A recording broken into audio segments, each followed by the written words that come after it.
Embarque agora em uma viagem mental com Krishnamurti. Esta palestra oferece um mergulho profundo na mente humana e suas complexidades.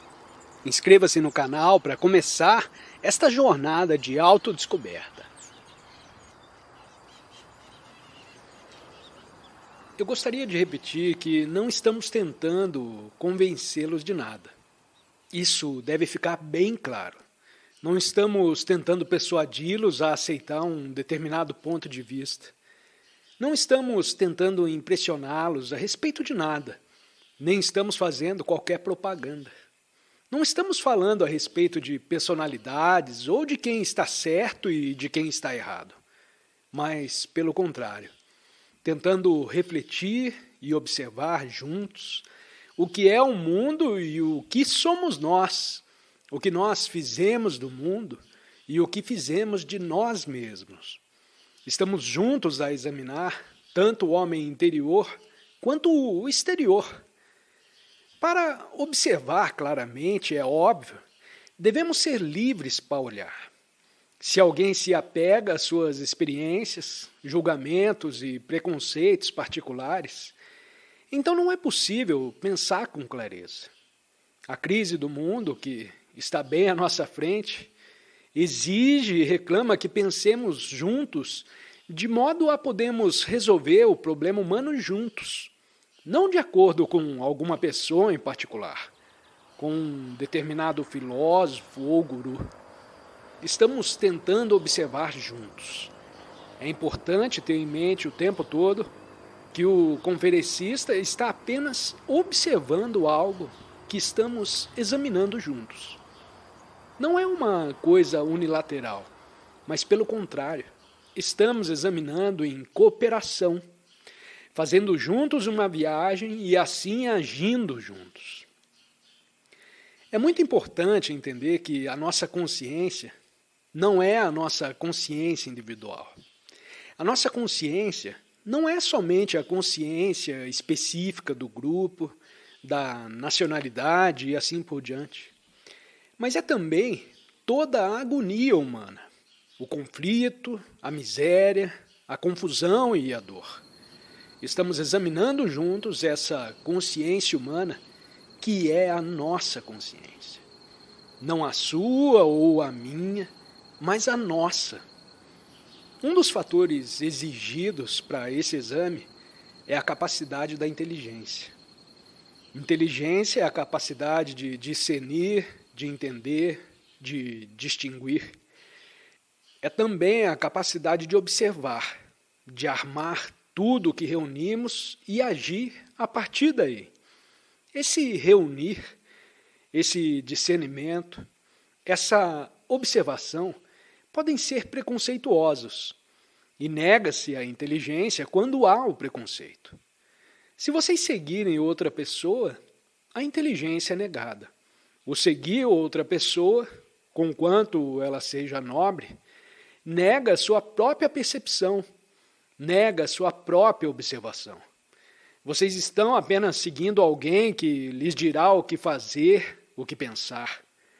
Se fizerem isso, então a inteligência não existe, porque nisso não há nenhuma observação e, portanto, nenhuma inteligência.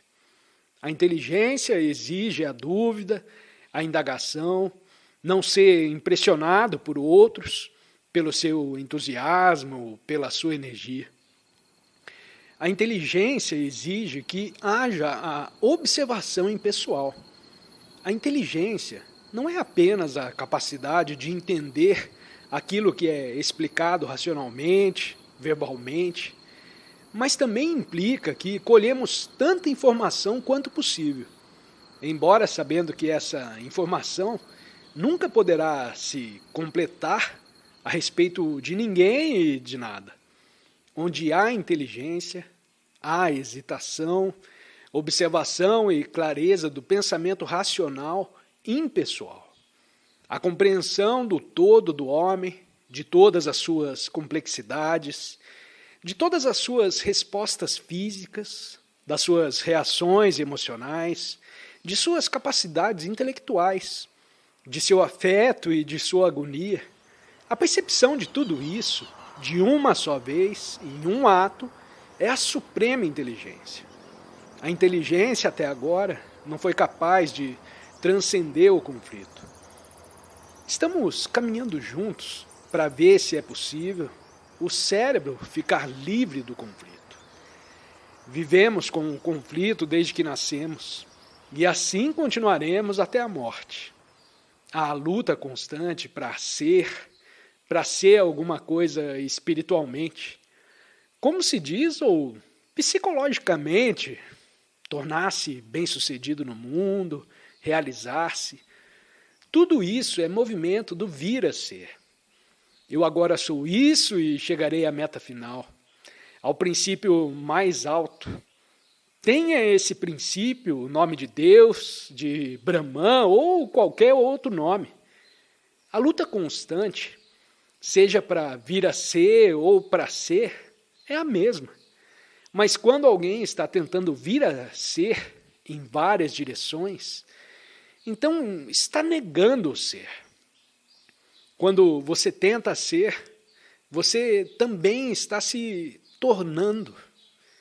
Veja esse movimento da mente, do pensamento. Eu acho que sou, e estando insatisfeito, descontente com aquilo que sou, tento me realizar em alguma coisa. Eu me dirijo a um determinado objetivo. Pode ser doloroso, mas pensa-se que o fim é agradável. Há essa constante luta para ser e vir a ser. Estamos todos tentando vir a ser. Fisicamente queremos uma casa melhor, uma melhor posição, com mais poder, mais status. Biologicamente, se não estamos bem, procuramos ficar bem. Psicologicamente, todo o processo interior vem do reconhecimento de que, na realidade, nada somos. E pelo vir a ser, nos afastamos disso. Psicologicamente, interiormente, há sempre a fuga do que é. Sempre o escapar daquilo que eu sou, daquilo pelo que eu estou descontente para alguma coisa que irá me satisfazer. Seja essa satisfação concebida como um grande contentamento, felicidade ou iluminação. O que é uma projeção do pensamento ou a aquisição de um conhecimento maior, ainda é o processo de vir a ser. Eu sou, eu serei. Esse processo implica tempo. O cérebro é programado para isso. Toda a nossa cultura, todas as nossas sanções religiosas, tudo diz, torne-se. É um fenômeno que se pode constatar em todo o mundo. Não apenas nesse mundo ocidental, mas no Oriente, todo mundo está tentando vir a ser, ou evitar ser. Agora, será esta a causa do conflito interior e externamente? Interiormente há essa imitação, essa competição, essa conformidade com o ideal. Externamente, há essa competição entre os assim chamados indivíduos de um grupo contra outro grupo, nação contra nação. Interna e externamente, há sempre essa propensão para vir a ser e para ser alguma coisa. E estamos perguntando, será esta a causa básica do nosso conflito? Está o homem fadado, enquanto vive nessa maravilhosa terra, ao conflito perpétuo? Podemos racionalizar esse conflito e dizer, a natureza está em conflito. A árvore que luta para alcançar o sol está em conflito. E que isso faz parte da nossa natureza. Porque através do conflito, através da competição, nós evoluímos. Nós nos tornamos esse maravilhoso ser humano que somos. Não estou dizendo isso de modo sarcástico. O nosso cérebro está programado para o conflito. Temos um problema que nunca fomos capazes de resolver. Vocês podem escapar neuroticamente para alguma fantasia e nessa fantasia ficar totalmente contentes. Ou podem imaginar que interiormente alcançaram alguma coisa e ficaram totalmente contentes com isso. Uma mente inteligente deve questionar tudo isso. Deve exercitar a dúvida, o ceticismo, porque os seres humanos, durante milhões de anos, desde o aparecimento do homem até o momento presente, viveram em conflito. Nós aceitamos, nós toleramos isso, nós dizemos que faz parte da nossa natureza competir, sermos agressivos, imitar, nos conformamos, dizemos que faz parte do eterno modelo da vida. Porque o homem, que é tão altamente sofisticado num sentido, é tão completamente desinteligente em outros. O conflito termina com o conhecimento de si mesmo ou do mundo, o conhecimento da matéria, aprender mais a respeito da sociedade, a fim de ter melhores organizações e melhores instituições, adquirir cada vez mais conhecimento. Isso solucionará o nosso conflito humano? Ou a libertação do conflito nada tem a ver com o conhecimento? Temos um grande conhecimento do mundo, da matéria e do universo. Temos também um grande conhecimento histórico de nós mesmos. Esse conhecimento libertará o ser humano do conflito? Ou a libertação do conflito nada tem a ver com a análise, com a descoberta das várias causas e fatores dos conflitos? A descoberta analítica da causa, das muitas causas, libertará o cérebro do conflito? Do conflito que temos enquanto estamos despertos durante o dia e do conflito que prossegue enquanto estamos dormindo? Podemos examinar e interpretar os sonhos, podemos discutir toda a questão, porque os seres humanos sonham. Isso solucionará o conflito? A mente analítica, analisando com muita clareza, racionalmente, sensatamente a causa do conflito, porá fim ao conflito? Na análise, o analista tenta analisar o conflito e, ao fazer isso, separa-se do conflito. Isso solucionará o conflito? Ou a liberdade nada tem a ver com quaisquer desses processos? Se vocês seguem alguém que diz: eu lhe mostrarei o caminho, estou livre do conflito e vou lhe mostrar o caminho, isso os ajudará? Essa tem sido a parte do sacerdote, a parte do guru, a parte do assim chamado homem iluminado. Sigam-me que eu lhes mostrarei. Ou eu lhes apontarei o seu objetivo. A história mostra isso durante milênios e milênios e, no entanto, o homem não foi capaz de solucionar o seu conflito tão profundamente enraizado.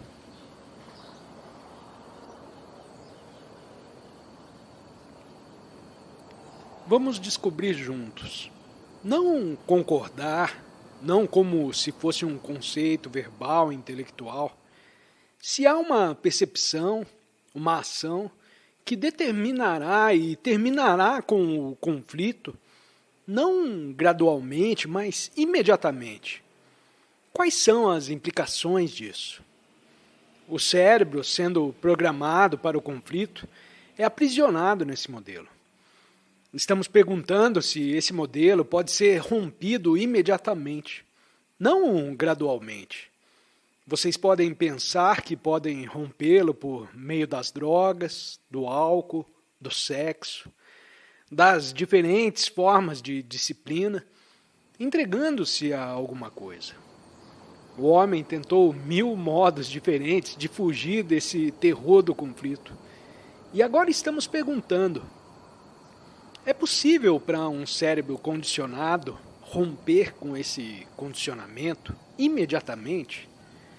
Esta pode ser uma questão teórica, não real. Vocês podem dizer que é impossível, que é apenas uma teoria, apenas a vontade, o desejo de se libertar desse conflito. Mas se examinarem o assunto racionalmente, logicamente, com inteligência, verão que o tempo não solucionará esse condicionamento. A primeira coisa a se perceber é que não há nenhum amanhã psicológico. Se vocês olharem realmente, não verbalmente, mas profundamente nos seus corações, nas suas mentes, na própria natureza do seu ser, irão perceber que o tempo não vai solucionar esse problema. Isso quer dizer que vocês já romperam com o modelo, já começaram a ver rachaduras no modelo do tempo que nós aceitamos como um meio para desenredar, para fazer parar esse cérebro programado. Então logo percebam por vocês mesmos, claramente, absolutamente, irrevogavelmente, que o tempo não é um fator libertador. Então vocês já começaram a ver rachaduras no recinto do cérebro. Os filósofos e os cientistas afirmaram: o tempo é um fator de crescimento, biologicamente, linguisticamente, tecnologicamente, mas nunca indagaram a natureza do tempo psicológico. Qualquer indagação sobre o tempo psicológico implica todo o complexo do vir a ser psicológico. Eu sou isto, mas serei aquilo. Estou infeliz e realizado, desesperadamente só, mas amanhã será diferente. Perceber que esse tempo é o fator do conflito, então essa própria percepção é a ação, realizou-se a decisão. Vocês não têm que decidir, a própria percepção é a ação e a decisão. Há múltiplas formas de conflito.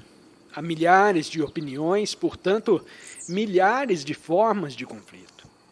Mas nós não estamos falando sobre as várias formas de conflito, mas sobre o próprio conflito. Não estamos falando sobre o seu conflito particular. Não vivo bem com a minha mulher, no meu trabalho, ou nisso, ou naquilo, mas sobre o conflito do cérebro humano em sua existência. Existe uma percepção que não nasça da memória, do conhecimento, que veja toda a natureza e estrutura do conflito, uma percepção desse todo. Existe essa percepção? Não uma percepção analítica, não uma observação intelectual dos vários tipos de conflito, não uma resposta emocional ao conflito. Existe uma percepção que não seja feita da lembrança, que é o tempo, que é o pensamento? Existe uma percepção que não pertença ao tempo ou ao pensamento, que possa ver toda a natureza do conflito e, com essa própria percepção, produzir o fim do conflito? O pensamento é tempo, o pensamento é experiência, conhecimento formado no cérebro como memória. É o resultado do tempo. Eu não sabia há uma semana, mas agora sei. A multiplicação do conhecimento, a expansão do conhecimento, a profundidade do conhecimento pertencem ao tempo. Assim, o pensamento é tempo. Qualquer movimento psicológico é tempo. Se quero ir daqui até Montreux, se quero aprender uma língua, se quero me encontrar com alguém num lugar distante, preciso de tempo. E esse mesmo processo exterior é continuado interiormente. Eu não sou, mas serei. Assim, o pensamento é tempo. O pensamento e o tempo são indivisíveis. E nós estamos fazendo a seguinte pergunta: existe uma percepção que não pertença ao tempo e ao pensamento? Uma percepção inteiramente fora do modelo ao qual o cérebro se acostumou? Existe isso? Essa coisa que, talvez por si, irá solucionar o problema? Nós não solucionamos o problema em 1 milhão de anos de conflito. Estamos dando continuidade ao mesmo padrão. Devemos descobrir com inteligência, hesitantemente, com cuidado, se há um modo, se há uma percepção que cubra todo o conflito. Uma percepção que rompa com esse modelo. O conferencista apresentou essa pergunta. E agora, como vamos conciliar com isso? Ele pode estar errado, ser irracional, mas depois de vocês o terem ouvido com muito cuidado, é responsabilidade de vocês, tanto quanto do conferencista, perceberem se é assim, se isso é possível. Não digam, bem, não é possível, porque eu não consegui. Não está dentro da minha esfera. Não pensei o suficiente a esse respeito, ou não quero pensar nisso tudo porque estou satisfeito com o meu conflito e estou completamente certo de que um dia a humanidade ficará livre do conflito. Tudo isso é apenas uma fuga do problema. Assim, estamos juntos, cônscios de todas as complexidades do conflito, sem negá-lo. Ele está aí. Está aí tão real quanto a dor no corpo. Estamos cônscios, sem nenhuma escolha, de que é assim. E, ao mesmo tempo, fazemos a pergunta quanto a se existe uma abordagem completamente diferente. Agora, podemos observar, não importa o que, sem nomear e sem a lembrança. Olhem para o seu amigo ou para a sua esposa, ou seja lá, para quem for. Observem essa pessoa sem as palavras minha esposa ou meu amigo, ou pertencemos ao mesmo grupo, sem nada disso. Observem de tal modo que não estejam observando por meio da lembrança. Vocês alguma vez já tentaram fazer isso diretamente? Olhem para a pessoa sem nomeá-la, sem o tempo e a lembrança, e olhem também para vocês mesmos, para a imagem que construíram de vocês mesmos, a imagem que construíram do outro. Olhem como se estivesse olhando pela primeira vez. Como olhariam para uma rosa pela primeira vez? Aprendam a olhar. Aprendam a observar essa qualidade que surge sem toda a operação do pensamento. Não digam, não é possível. Se vocês se dirigirem a um professor sem conhecer a sua matéria, mas querendo aprender com ele, eu não sou professor de vocês. Vocês vão para ouvir. Vocês não dizem, ei, alguma coisa a respeito disso, ou você está errado, ou você está certo, ou não gosto da sua atitude. Vocês ouvem e descobrem. Quando vocês começam a ouvir com sensibilidade, com consciência, começam a descobrir se ele é um impostor, que usa uma porção de palavras, ou um professor que realmente atingiu a profundeza de sua matéria. Agora podemos nós, juntos, ouvir e observar assim, sem a palavra, sem a lembrança, sem todo o movimento do pensamento. Isso significa uma atenção completa. Não a atenção de um centro, mas uma atenção que não tem nenhum centro. Se vocês possuem um centro através do qual prestam atenção, essa é apenas uma forma de concentração. Mas se vocês estão prestando atenção e não há nenhum centro, isso significa que estão dando completa atenção. Nessa atenção não há nenhum tempo. Muitos de vocês, felizes ou infelizmente, ouviram o conferencista durante muitos anos e vê-se que esse rompimento com o programa do cérebro não aconteceu. Vocês ouvem repetidamente essa afirmação, ano após ano, e ela não aconteceu. Será porque vocês querem alcançar, via ser, ter esse estado no qual o padrão do cérebro foi rompido? Vocês ouviram e ele não aconteceu e vocês têm a esperança de que ele aconteça. O que é outra forma de se esforçar para vir a ser. Assim vocês ainda estão em conflito. Assim vocês ignoram tudo e dizem que não virão mais aqui porque não obtiveram o que querem. Eu quero isso, mas não consegui. Esse querer é o desejo de ser alguma coisa e é uma causa de conflito. Esse desejo vem do cérebro programado. Nós estamos dizendo, para romper com esse programa, com esse modelo, observem sem o movimento do pensamento. Parece muito simples, mas vejam a lógica disso, a razão, a sensatez disso. Não porque o conferencista o diz, mas porque isso é sadio. Obviamente, deve-se exercer a capacidade de ser lógico, racional e ainda assim conhecer as suas limitações. Porque o pensar racional, lógico, ainda faz parte do pensamento. Sabendo que o pensamento é limitado, estejam cônscios dessa limitação. E não o empurrem para diante, porque ele ainda será limitado, por mais longe que vocês vão. Enquanto que, se vocês observam uma rosa, uma flor, sem a palavra, sem nomear a cor, mas apenas olham para ela, então esse olhar produz grande sensibilidade.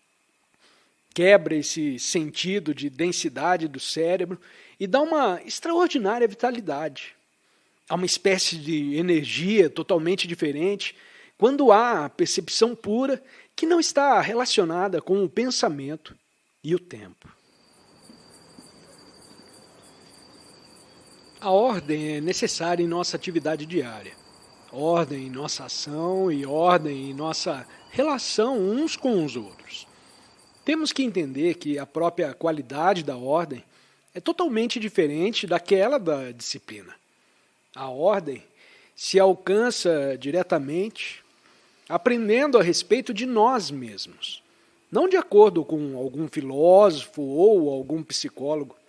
Descobrimos a ordem por nós mesmos quando estamos livres de todo o sentido de compulsão, de todo o sentido do esforço, determinado para obter ordem de acordo com um caminho em particular. Essa ordem nasce muito naturalmente. Nessa ordem existe a integridade. É ordem, e não um acordo com algum modelo, e não apenas do mundo externo, que se tornou tão completamente caótico, mas internamente, dentro de nós mesmos, onde não somos claros, onde somos confusos e incertos. Aprender a nosso respeito faz parte da ordem. Se vocês seguirem outra pessoa, por mais erudita que ela seja, vocês não serão capazes de entenderem a si próprios. Para descobrir o que é a ordem, devemos começar a entender a natureza das nossas relações. Nossa vida é um movimento de relação. Por mais que se possa pensar que vivemos sozinhos, estamos sempre relacionados com alguma coisa ou outra, tanto do passado quanto alguma imagem projetada para o futuro. Assim, a vida é um movimento de relação e nessa relação há desordem. Devemos examinar cuidadosamente por que vivemos nessa desordem com nossas relações uns com os outros, por mais íntimas ou superficiais que sejam. O conferencista não está tentando persuadi-los a pensar numa determinada direção, ou fazendo qualquer espécie de pressão persuasiva ou sutil sobre vocês. Pelo contrário, estamos juntos, considerando cuidadosamente os nossos problemas humanos, e descobrindo o que é a nossa relação uns com os outros e se nessa relação podemos produzir a ordem. Para entender todo o significado da relação uns com os outros, por mais íntima ou distante que seja, devemos começar a entender por que o cérebro cria imagens. Nós temos imagens de nós mesmos e imagens dos outros. Por que cada um tem uma imagem peculiar e se identifica com uma imagem? A imagem é necessária? Ela nos dá um sentido de segurança? A imagem não produz a separação dos seres humanos? Temos que perceber cuidadosamente a nossa relação com a esposa, o marido ou o amigo. Olhem bem atentamente. Não tentem evitá-la, não tentem ignorá-la. Devemos examinar juntos e descobrir por que os seres humanos, em todo o mundo, possuem esse extraordinário mecanismo que cria imagens, símbolos e modelos. Será porque nesses modelos, símbolos e imagens encontra-se grande segurança? Se vocês observarem e não perceber que fazem uma imagem de si mesmos, seja uma imagem de vaidade, o que é arrogância, seja uma imagem contrária. Ou vocês acumularam uma grande experiência, adquiriram um vasto conhecimento, o que, por si mesmo, cria a imagem do especialista. Porque temos imagens de nós mesmos. Essas imagens separam as pessoas. Se você tem uma imagem de vocês mesmos, como suíços, ingleses ou franceses, e assim por diante, essa imagem não apenas distorce a sua observação da humanidade, como também os separa dos demais. E sempre que há separação, divisão, há o conflito. Como há conflito em todo o mundo, o árabe contra o israelita, o muçulmano contra o hindu, uma igreja cristã contra a outra. Tanto a divisão nacional quanto a econômica. Todas resultam de imagens, conceitos, ideias. E o cérebro se apega a essas imagens. Por quê? É por causa da nossa educação? Por causa da nossa cultura? Onde o indivíduo é mais importante e onde a sociedade coletiva é uma coisa totalmente diferente do indivíduo? Isso faz parte da nossa cultura, faz parte do nosso treinamento religioso e da nossa educação diária. Quando alguém tem uma imagem de si mesmo, como inglês ou americano, essa imagem lhe dá uma certa segurança. Isso é muito óbvio. Tendo criado a imagem de si mesmo, essa imagem se torna semi-permanente. Por trás dessa imagem, ou com essa imagem, tenta-se obter segurança, proteção, uma forma de resistência. Quando estamos em relação com o outro, embora delicadamente, embora sutilmente, psíquica ou fisicamente, há uma resposta baseada numa imagem. Se alguém é casado ou tem uma relação íntima com outra pessoa, forma-se uma imagem na sua vida diária. Quer essa relação exista há uma semana ou há 10 anos. A imagem da outra pessoa é formada lentamente e passo a passo. Cada reação é lembrada e acrescentada à imagem e armazenada no cérebro, de modo que a relação pode ser física, sexual ou psíquica, se faz, na verdade, entre duas imagens, a imagem própria e a do outro. O conferencista não está dizendo nada de extravagante, de exótico ou de fantástico. Está apenas observando que essas imagens existem. As imagens existem e nunca se pode conhecer completamente o outro. Se alguém é casado ou tem uma namorada, nunca pode conhecê-la completamente. Pensa que a conhece porque, tendo vivido com essa pessoa, acumulou lembranças de vários incidentes, de várias irritações e de todas as ocorrências que acontecem na vida diária. Assim como ela também teve as suas reações e as imagens dessas reações estão fixadas no seu cérebro. Essas imagens representam uma parte extraordinariamente importante na nossa vida. Aparentemente, muitos poucos de nós estão livres de qualquer forma de imagem. Estar livre das imagens é a verdadeira liberdade. Nessa liberdade, não há nenhuma divisão produzida pelas imagens. Se somos hindus, nascidos na Índia, com todo o condicionamento a que estamos sujeitos, o condicionamento da raça ou de um determinado grupo, com as suas superstições, com as suas crenças religiosas, dogmas, rituais, toda a estrutura dessa sociedade, vivemos com esse complexo de imagens que é o nosso condicionamento. E por mais que possamos falar de fraternidade, unidade, totalidade, essas são apenas palavras vazias, sem nenhum significado diário verdadeiro.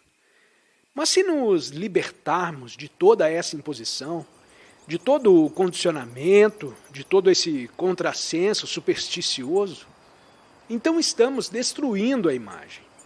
E também na nossa relação, se somos casados ou vivemos com outra pessoa, será possível não criar uma imagem, não registrar um incidente que pode ser prazeroso ou doloroso nessa relação particular. Não registrar nem o insulto, nem a lisonja, nem o encorajamento e nem o desencorajamento. É possível não registrar? Porque se o cérebro estiver constantemente registrando tudo o que estiver acontecendo psicologicamente, então ele nunca está livre para permanecer quieto, nunca pode estar tranquilo e em paz. Se o mecanismo do cérebro estiver operando durante o tempo todo, ele se esgota. Isso é óbvio. É o que acontece em nossas relações uns com os outros, seja lá qual for a relação. E se houver uns com os outros, constante registro de tudo, então o cérebro lentamente começa a fenecer. E isso, essencialmente, é a velhice. Desse modo, ao investigar, nós nos deparamos com essa questão. Será possível em nossas relações, com todas as suas reações e sutilezas, com todas as suas respostas essenciais, haverá uma possibilidade de não se lembrar? A lembrança e o registro se processam o tempo todo. Estamos perguntando se é possível não registrar psicologicamente, mas apenas registrar aquilo que for absolutamente necessário. Em certos sentidos, é necessário registrar. Por exemplo, devemos registrar tudo o que for necessário para aprender matemática. Se você é engenheiro, devo registrar toda a matemática relacionada com as estruturas e assim por diante. Se você é físico, devo registrar algo que já foi confirmado nesse terreno. Para aprender a dirigir um carro, devo registrar.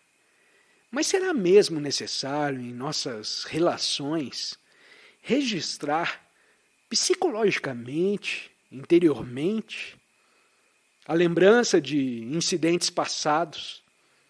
Será isso amor? Quando eu digo para minha esposa, eu amo você, eu a amo, isso pertence à lembrança de todas as coisas que passamos juntos. Os incidentes, as agonias, as lutas, que são registradas e armazenadas no cérebro. Será essa lembrança amor verdadeiro?